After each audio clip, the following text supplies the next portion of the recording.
Om Shri Ganeshaya Namo Namah. Greetings to everyone world over, all our brothers and sisters across the globe, wherever you are in the world.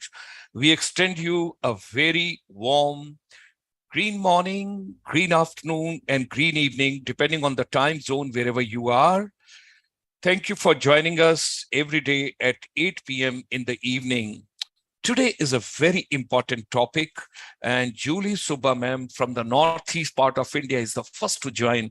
I think she keeps her time zone with the Germany, and she knows Lufthansa has to land timely. So let there be a 8 o'clock, and she's the first to join. She got to get the reward for that. Okay. Today is a very important topic. It's a service industry roadmap 2047. And our focus is going to be on education and skills. Ladies and gentlemen, when you talk about demographic dividend, when you talk about post-pandemic, how the population is alarming, how India has become one of the most populous country of the world and will be leading in population. So our youth, particularly young force, Yuva Pidi, Youngistan, when we talk about Hindustan ka Youngistan, those youth, they have to play very important role in our economy. Boys and girls, if they would be properly skilled, they will have proper skills, competencies, capabilities. Their talent would get chiseled and strategically channelized in the direction what they enjoy doing. The world would be altogether different, and India can serve the entire world with the soft power of skills and its human resource. So education and skills, they play very important role for all of us. We are going to focus today as well as tomorrow, 2 days journey exclusively on education and skills. And of course, we are talking about service industry roadmap 2047, because Honorable Prime Minister is thinking in Amrit Kal, next 25 years, how India would look like in 2047. Now is 2022, 25 years ahead. 2047, India will be celebrating 100 years of its independence. How the world would be, what would be the role of India, what Indian educators, teachers, counselors, coach, mentors, technocrats, what kind of a revolution they would be bringing in a positive way to serve the entire humanity. With that, ladies and gentlemen, let's start today's wonderful service industry roadmap 2047, focusing on education and skills. Hearty welcome to all of you. Tuesday, 22nd November 2022, 8 p.m. Our chamber is a link between India and 32 million plus Indian diaspora, our brothers and sisters. Those have gone across the globe and they're doing so wonderful. And we are a connect between non-resident Indians, corporate and government interface. From time to time, we keep giving some vision papers. Our focus is services industry. Economy is made of three areas: agriculture, manufacturing, and services. Services component we are focusing on. Now, what was there before pandemic? What is after pandemic? Go through yourself in the statements what the economic survey of 2021-22 is giving. This program is live on the YouTube. You can see it over there. It's coming live. You read it. I don't want to take too much of time, because all of us, we know that most of the economies, they had the jolt, they have suffered. We had challenges because of the pandemic, coronavirus, but the things are recovering very well, very fast, the best possible way, whatever could be done. I'm remembering, the February 2018. There was a lot of work which was done in 2017 and of course early 2018, and 28th of February 2018, there was a document which was prepared under the dynamic, the supervision of the Ministry of Commerce and Industry, Government of India. I'm grateful to the secretary then in the Ministry of Commerce. At the same time, the joint secretary under whom we work directly, along with his director for services sector, there were 12 identified sectors of the Government of India. You call them champion sector, focus sectors, more attention devoted, dedicated sectors. But these are the 12 sectors. Let me read it out for you quickly. Information and technology, which has got, that is IT and ITS.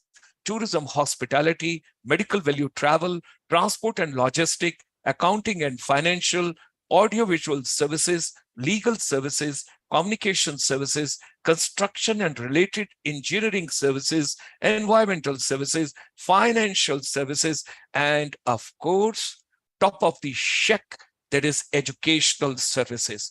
That is something which we had taken 12 champion sectors. Thereafter, our chamber had moved to micro, small, and the medium enterprise ministry.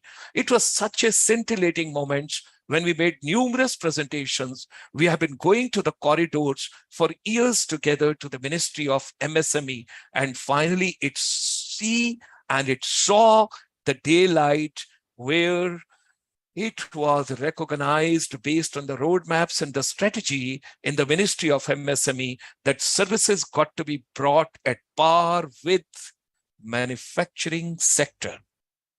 Now, ladies and gentlemen, the pandemic had come on 25th of March, all closed, complete lockdown. Prime Minister announced during the thick of pandemic, excuse me, Atmanirbhar Bharat. And when he mentioned about Atmanirbhar Bharat, that means self-reliant India. And he gave the 5 pillars to us. People across the country, they were helped out of the way, reaching out everybody so that nobody has a pain of the pandemic. And we all know what has happened.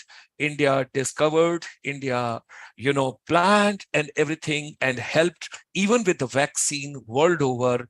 That has boosted the image, and health, wellness, they are also the part of services sector, like education and skills are there. So Atmanirbhar Bharat, in that particular direction, when we talk about following Atmanirbhar Bharat vision of the Honorable Prime Minister and announcement, thereafter, the Honorable Finance Minister, Dr. Nirmala Sitharamanji, she made an announcement on 13th of May that there will be no distinction between manufacturing and services sector. And with the new definition for the micro, small, and medium, now there will be a revised MSME classification. And that is the new norm which is being given. It is right here on your screen. You can see, you can enjoy, you can grasp, you can go through. We also gave a vision to the Ministry of MSME that people, when they talk about services sector, they think about armed forces, army, navy, air force, police, paramilitary, and all. They do not know what exactly is the services sector component. There are 54 different segments, ladies and gentlemen. And we made a strong recommendation just before pandemic to Ministry of MSME that the pan-India, there should be awareness campaign for promoting service industry for the micro, small, and medium enterprise. It will enhance the employability, entrepreneurship, self-start, startups, and everybody. Now, as far as the services exports are concerned, one is the services consumption within the country, and then is the services exports. That means you are sending the services abroad, outside. I'm grateful to my team, which is led by Madam Chitra Kapoor. They take on this entire, the presentation which comes to you. I'm just delivering it to you, but the hard work is being done by the entire team, and I'm grateful to all of them, which is led by Chitra Kapoor, ma'am. Now, when you talk about the services export, so for the people, those are new, there are 4 modes of services exports. Mode 1, Mode 2, Mode 3, Mode 4.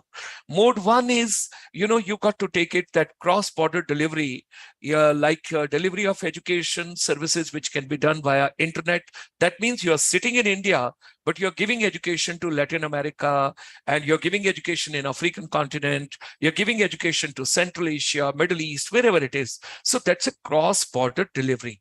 That could be distance education, digital education, tele-education, or education, different services which you can impart while sitting in India.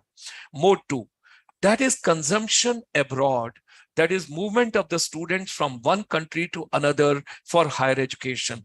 Like, let's take it, that the foreign students, those are getting into the US universities, that is the kind of a thing we take into consideration. Mode 3, commercial presence. That means establishment of the local branch, the campus, the franchise by a foreign university in another country. For example, if Indian University is opening its campus in Middle East, in America, in Canada, in Australia, somewhere else, that has to be taken into consideration. That is the courses being offered by the domestic private colleges or a university in the foreign land, in the foreign countries. It could be their own program, or it could be a twinning arrangement also. It could be franchising also. All that part that is also being considered as a services exports. Then comes mode 4. That is movement of the natural person.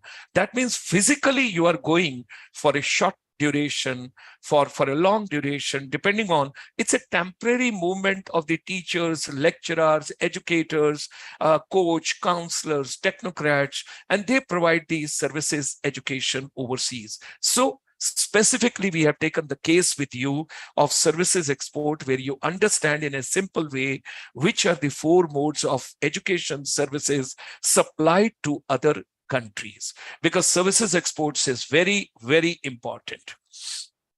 Now, our chamber, basically, when we work on innovation, invention, and incubation for knowledge and skills to enhance the capacity, of the existing service industry entrepreneurs, and those are doing their own business, introducing new entrepreneurs. Also, a lot of people are there, those are interested to become entrepreneurs. Everybody cannot get a job, it's not humanly possible. So you got to decide, you want to go for a job, you want to become entrepreneur, you want to become startup, you want to generate only self-employment, or you want to generate employment for others as well. So ICSI, it offers the services for industrial motivational campaigns, entrepreneurship development programs, entrepreneurship skill development programs, management development programs, and business skill development programs. These are various short-term, either there are orientations or there are other kind of a programs. People, those have joined us on the YouTube, I'm grateful to all of them. Thank you very much. Julie Subba ma'am, Kim Kepgin, Anjan Kumar Bora, Lakyat Gohin, Rishi Mohan, Anand Mukherjee, Habung Tayo, Chitra Kapoor, Rosie Chakma, Claudia Lingua, Deepa Hazarika, and Prachi Kalita, Nancy Sangma, and other dignitaries. Those are joining us. I'm grateful to all of you.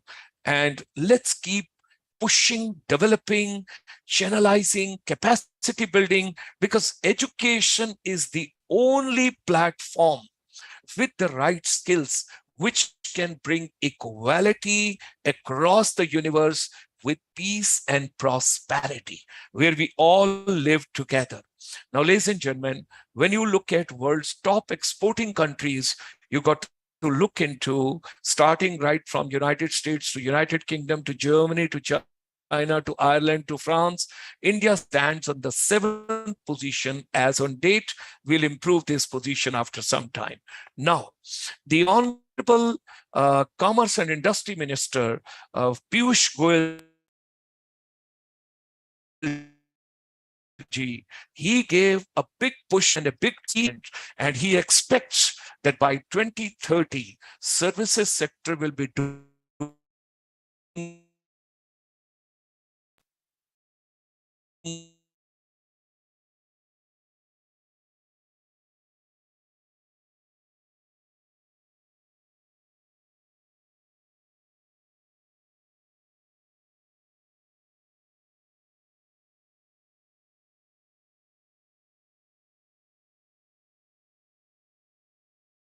time our Honorable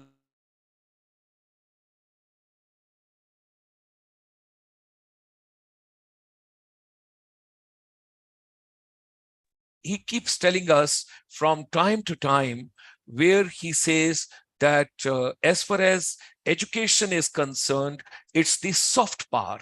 That's what the Honorable External Affairs Ministers, from time to time, he keeps giving us that kind of a vision and that kind of a agenda. Let me just now share, because today I'm sitting at a remote corner and sometime I lose the signal. So bear it with me and we will go ahead, and accordingly We will plan it out. I hope you can see me, because even if I lose the signal, because I'm sitting at a place where I want to try it out, how does the people face the challenges of the inequality, where we have a difficulty of the bandwidth. So I'm sitting at a place in one of the very remote places, and I'm just trying to catch up from my mobile, whatsoever is the hotspot, and that is the way. So sometime if the technical glitches are there, bear with me, but I'll come back to you with bang. So India is a global knowledge superpower by 2047. Our collective aim should be dynamic skilling and innovative, need-based higher education. It is not only from 27% to 50%, the enrollment ratio has to be increased and all. We got to see, we got to do the mapping. Who wants to go in which particular field?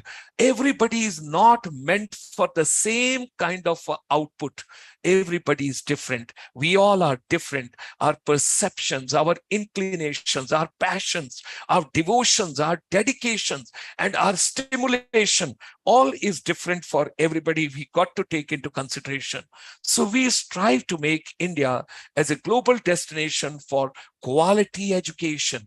Our challenge is quantity as well as quality, but we got to focus on both of them. As far as India is concerned, we got to take quantity also, we got to take quality also, because our efforts should be that education should be affordable, it should be cost effective, and it should reach everyone, even to the last mile.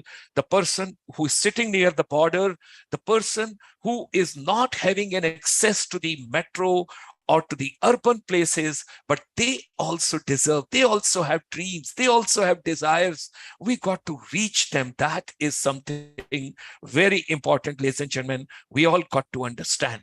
Now, the factors which are contributing to the growth of the Indian education sector, you got to understand, because now husband and wife both are working. Children are going to be less as compared to our grandparents. Our grandparents had 8 to 9 children. Our parents had 3 children. Our children have, we have got 2 kids. And then thereafter are further. They want to have 1 kid, because they say, even if we can bring up 1 kid the best possible way, it's fantastic.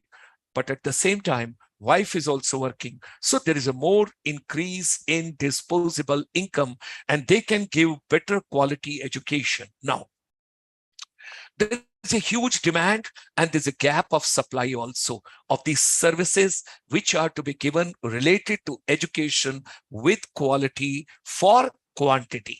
Both are there. IT is going to play a very important role. Technology is going to play a very important role.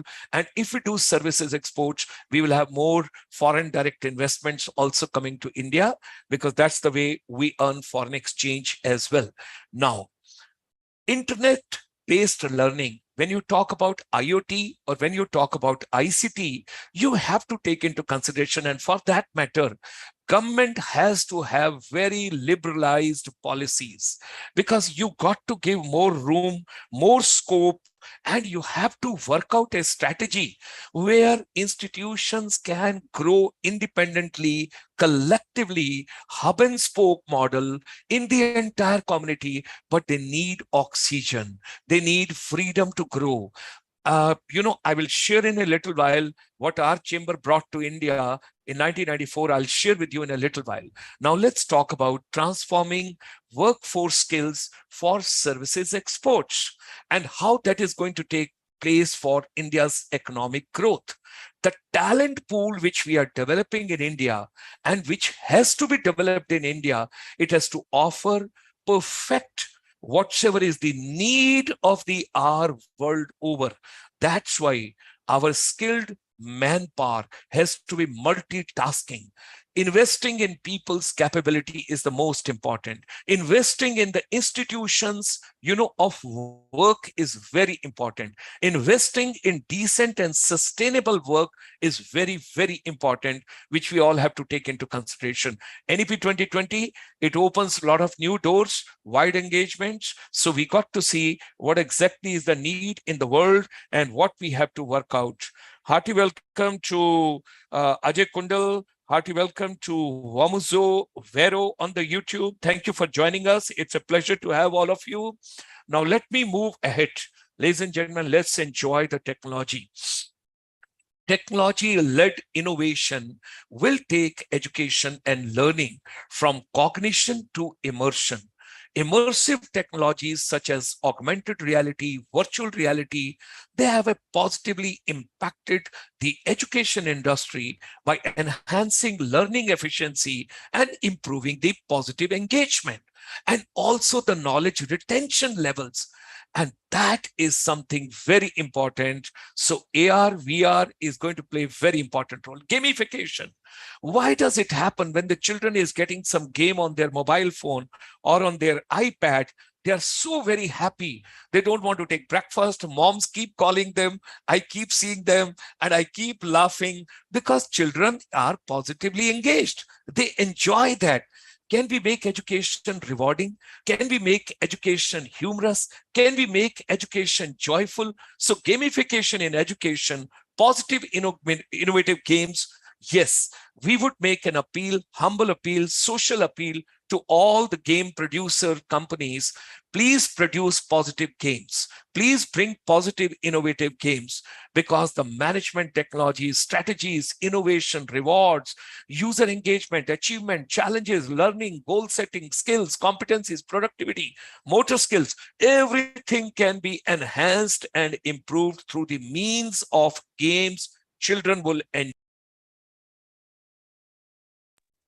Children, they enjoy the games, so why not to bring positive games? And we are also grateful to the Honorable Finance Minister. In February 2022, she gave another push to AVGC sector in India: animation, visual effects, gaming, and comics. Ladies and gentlemen, it's a very big industry as far as education sector is concerned. Information and Broadcasting Minister, Shri Anurag Thakurji, he launched Azadi Quest in August 22. Now, if you see a series of online education mobile games, they have been developed in collaboration with various companies. I would request you, you see the app of the Azadi Quest on your mobile, you would love it. You would just enjoy. I tried it out the very next day after it was launched. It's fantastic. You would just love it. Okay, hearty welcome to Wamuzo Vero, Avantika, and Pankaj Tripathi ji. Okay, nurturing minds with values. Ladies and gentlemen, by 2047, that is when Azadi 100 years of India. Next 25 years, look at it. By 2047, Indian teachers will be engaged in nurturing global mindset based on three classic values of India. Which are those three classic values? Authenticity, sustainability, and wholeness. Satyam, Nityam, and Purnam. That is something. So the sustainable development goal number 4, where we say quality education, India can give that. Now, the new education policy 2020 has also been brought in. That means art is equally important like science and math, technology. Art is also very important. You got to be artistic. Can we bring music therapy in education? I keep telling Sumitji from time to time, why don't you work on, if you bring an innovation, Sumitji, I make an appeal to you once again today.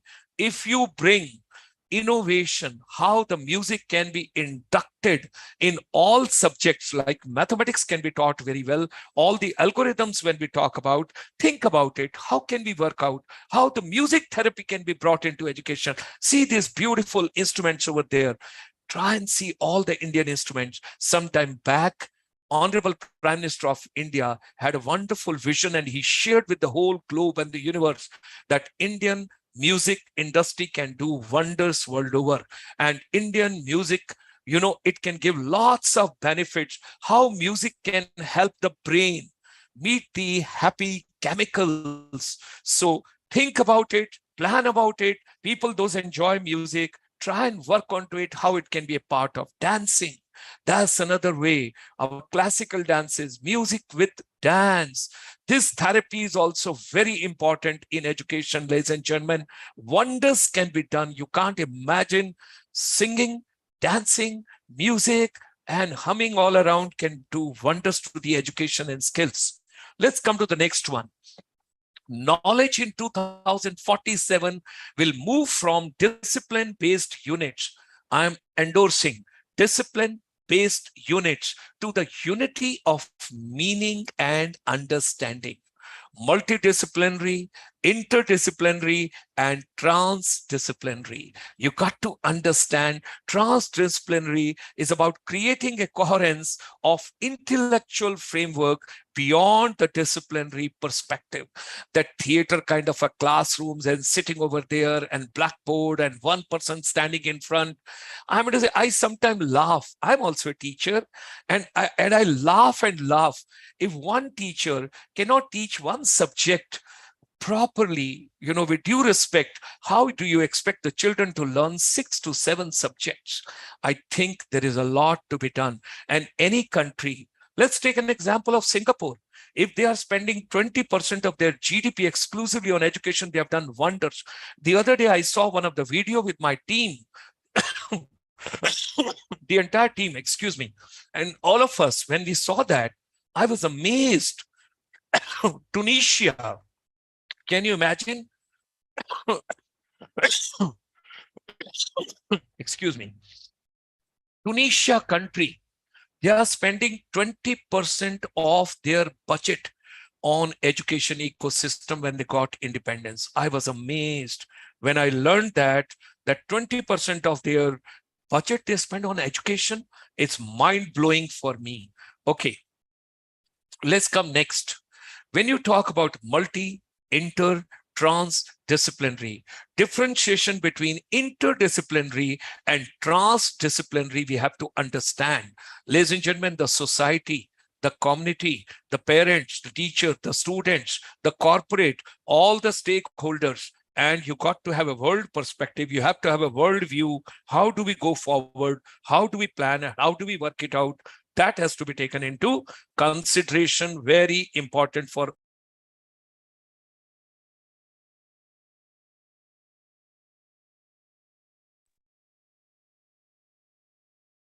let's move ahead.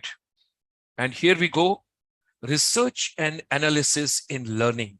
In the ultimate analysis, ladies and gentlemen, the learning will be about propagation of the crucial questions rather than predetermined answers. That means innovation, creativity, curiosity, and it has to be engagement-based, positive engagement, and joyful engagement. And big data in education, when you talk about learners' behavior and performance, modeling and educational data warehouse, integration of big data into curriculum, improvement of entire education ecosystem.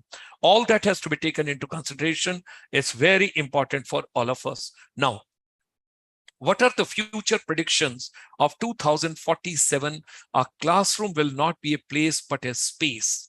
This sentence is very important. Our classroom will not be a place, but a space.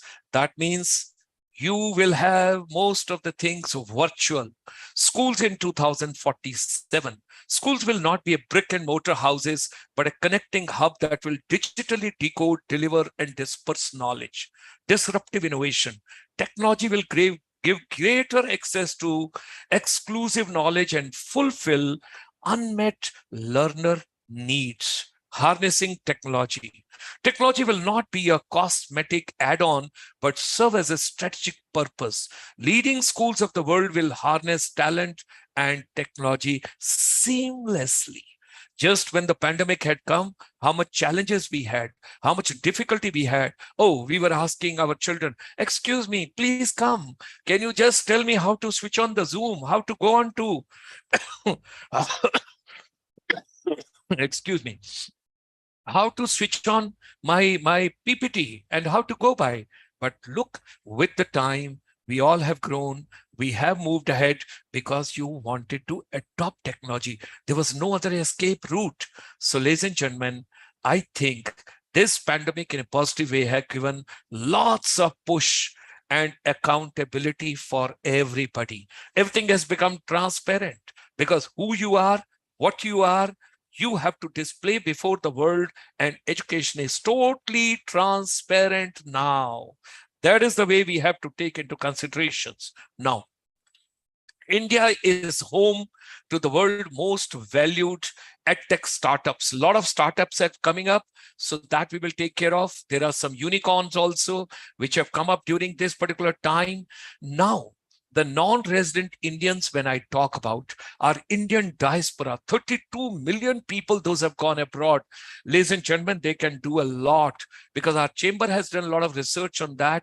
You got to attract the talent and intellectual capital of the Indians, those have gone world over, because it is seen as an important tool for enhancing India's soft power. They can play very important role for us because they can bring research, innovation, collaboration, knowledge, wisdom, skills, so much they can give it to us. That's why our chamber focuses most on the Indians, those have gone abroad, and we bring them. Don't forget to join us every Sunday at 8 p.m. to meet the non-resident Indians and their views. Now, the top skills, World Economic Forum, they had given their report earlier. By 2025, the 5 top skills which would be required for anybody to be successful: critical thinking, analysis, problem solving, self-management, and active learning.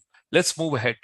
When you talk about the soft skills are the future skills for Indian youth as a soft power, what could be those? When you say soft and when you say power, soft and power, emotional intelligence, business acumen, adaptability, leadership, persuasion, communication, collaboration, creativity, and of course, the most important is empathy.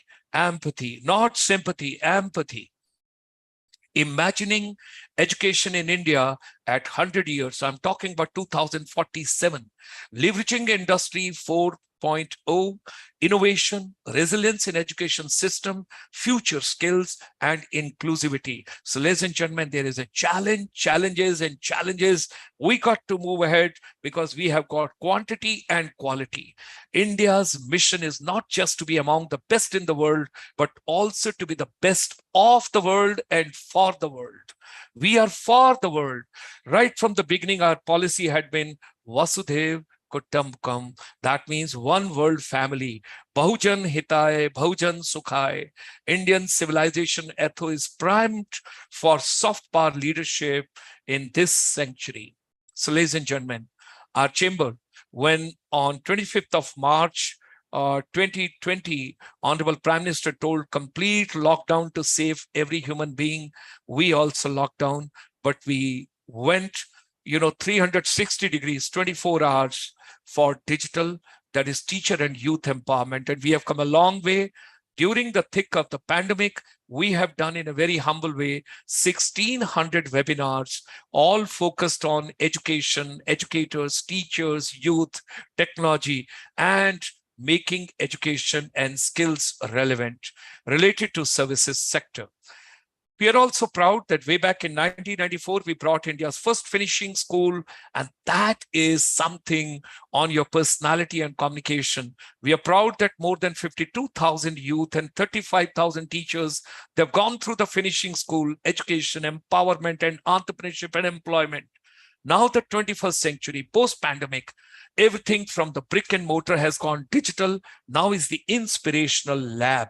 When you talk about inspirational lab, you have to take into consideration every school, college, university, ITI, polytechnic, vocational training center, skill centers, and whosoever is in the education and skill ecosystem, you got to have inspirational techniques and technologies to engage every child in a positive way to build up their curiosity, creativity, imagination, innovation, design thinking, critical thinking, adaptive learning, immersive learning, project-based learning, adopting technology, exploring and experimenting, joyful learning, and of course, empathy in education. That is something very important. So our inspirational lab has got 4 different verticals: mental wellness, physical wellness, professional wellness, and of course, with the social comes economic wellness. Teachers, you got to be multitasking. Teachers, you got to get ready from India. India has got a huge pool of teachers. Just work on your skills and your competencies and your capabilities. Try and find out what is your passion, what can give you the kickstart and you enjoy. At the same time, through the inspirational lab, let's prepare the global teachers. That is something very important. Your passion, your creativity, your innovation, that's going to play a very important role. And ladies and gentlemen, whatever your mind can conceive and believe, it can achieve. Let's come together. Let's make education and skills relevant. Till date, we have completed 1,729 webinars starting from 25th of March 2020, and we are going ahead. Do join us every day at ICSI India. Subscribe it. It's your channel. Share with your friends. Share with others. We are proud of the Honorable Advisor to the Administrator, UT Chandigarh, Dr. Dharampalji. He is so visionary and he is so positive and dynamic. He told, let's work onto the capacity building of the teachers and empowering youth with motivational talk, inspirational talks in entire Chandigarh. Chandigarh is a beautiful city, ladies and gentlemen, and the campaign has started from Chandigarh. We have started working towards making Chandigarh as a role model for education and skills for entire Asia. And that journey started recently. You can see right over here how the digital way through the inspirational lab, we are moving in the direction to make Chandigarh as a role model in education, skills, research, and innovation. Now, here is the talk at the ITI Sector 11 of Chandigarh. Here is ITI Sector 28 of Chandigarh. Here is the Polytechnic of Chandigarh in Sector 26. Here is the another Polytechnic in Sector 10 at Chandigarh. Here is the B.Ed College in Sector 20, Chandigarh. Here's another, the college, Government College for Yoga, Education and Health Sector 23A in Chandigarh. And we are moving ahead. Do join us. This is an invitation for all of you. It will be a hybrid model. You will be able to see it on the YouTube. 13th, 14th, and 15th January, we have the annual convention of ICSI. That's a North India Pravasi Divas. It's going to be 29th annual convention because we started in 1994. The non-resident Indians, the leading corporate, and the other visionaries will be together. 13th of